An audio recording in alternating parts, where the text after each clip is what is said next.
ఏం తమ్ముళ్ళు, అవునా కాదా? వాస్తవేనా? ఒకప్పుడు చెప్పాడంట మా నాన్న, లేకుంటే ఇలాంటి మాటలు చెప్పి తప్పులు వీళ్ళే చేసి ఆ నెపాలు వేరే వాళ్ళ మీద వేసే రకం వెళ్ళు. అందుకే ఇలాంటి వాళ్ళకి పరిపాలించే అర్హత లేదు. ఈరోజు మీరు చూడండి, ఎవరైనా మాట్లాడితే వాళ్ళ మీద పోలీసులు విరుచుకుపడిపోతారు, కేసు పెట్టేస్తారు. కానీ అన్యాయం మాత్రం వీళ్ళకి కనపడదు. కనపడుతుంది, మనసు ఉంది, కానీ మనసు పని చెయ్యదు. ఎందుకు వీళ్ళకి భయం? వీళ్ళ మెడ మీద కత్తి పెట్టాడు, ఏసీబీ రైడ్స్ పెట్టాడు. ఒకవేళ ఎవరన్నా కానీ చెప్పింది చేయకపోతే ఇమ్మీడియట్గా వాళ్ళ మీద కేసు పెట్టి ట్రాన్స్ఫర్ చేసి జీతాలు కూడా ఇవ్వరనే భయం, పిరికితనంతో ఈరోజు పోలీసులు ప్రవర్తించే పరిస్థితికి వచ్చారు.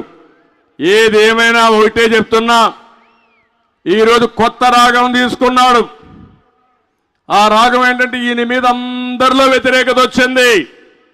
మాకు ఈ ముఖ్యమంత్రి వద్దని, జగన్ని మార్చాలని ప్రజలు నిర్ణయించుకున్నారు. అవునా కాదా అని మిమ్మల్ని అడుగుతున్నా.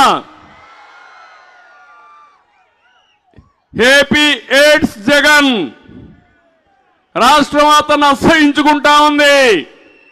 ఈ సమయంలో జగన్ అనుకుంటున్నాడు ఎమ్మెల్యేలు మార్చేస్తే తప్పంతా నా మీద కాకుండా వాళ్ళ మీద పోతుంది అనుకుంటున్నాడు. మీ కాకినాడలో 3 ఎమ్మెల్యేలు మార్చేశాడు, 7 మందిలో, అవునా కాదా? మార్చాడా లేదా? ఇంకా 80 మందిని మారుస్తాడంట. అంటే 80 సీట్లు గోయిందా గోయింద మనమే గెలిచాం. ఇంకా రాబోయే రోజుల్లో నువ్వేం గెలుస్తావు?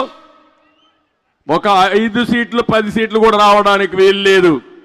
3 ఎమ్మెల్యేలు తప్పు చేశారని మార్చావు. ఆ తప్పులు చేయడానికి కారణం నువ్వే. తప్పులు చేసిన వాళ్ళు నీ పక్కన ఉన్నారు. సమాధానం చెప్పమంటున్నా. ఇక్కడున్నాడు ఎమ్మెల్యే, ఇక్కడ ఒక మంత్రి దాడిశెట్టి రాజా, అక్రమాల రాజా, చెక్ పోస్టులో వసూళ్లు,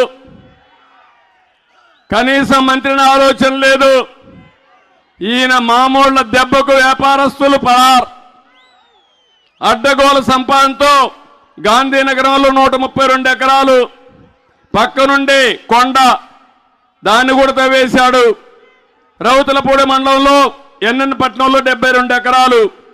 ఆంధ్రజ్యోతి వ్యతిరేకంగా రాసిందని ఆ విలేకరిని పొట్టన పెట్టుకున్న వసూళ్ల రాజా ఇంకా ఏం మాట్లాడతాడని అడుగుతున్నా. నేను అడుగుతున్నా, ఈ ముఖ్యమంత్రికి నీకు ఈయన కనపడలేదా అని అడుగుతున్నా. సాక్ష్యాలతో సహా ప్రజల్లో చర్చ జరుగుతూ ఉంది. ఇంకొక ఆయన ఉన్నాడు కాకినాడ, దందా సామ్రాజ్యానికి ద్వారం తెరిచాడు. ద్వారం, అదే ద్వారం పూడి. ఆయన పెద్ద హీరో. ఇప్పుడు నేను మొన్న పవన్ కళ్యాణ్ మాట్లాడితే ఇష్టానుసారంగా మాట్లాడుతున్నాడు. ఒకటే చెప్తున్నా, మీరు మెక్కినంత కక్కిచ్చే బాధ్యత మేము తీసుకుంటాం.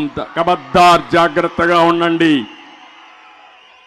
మొత్తం మీరు చూస్తే జగన్ కు బినామీ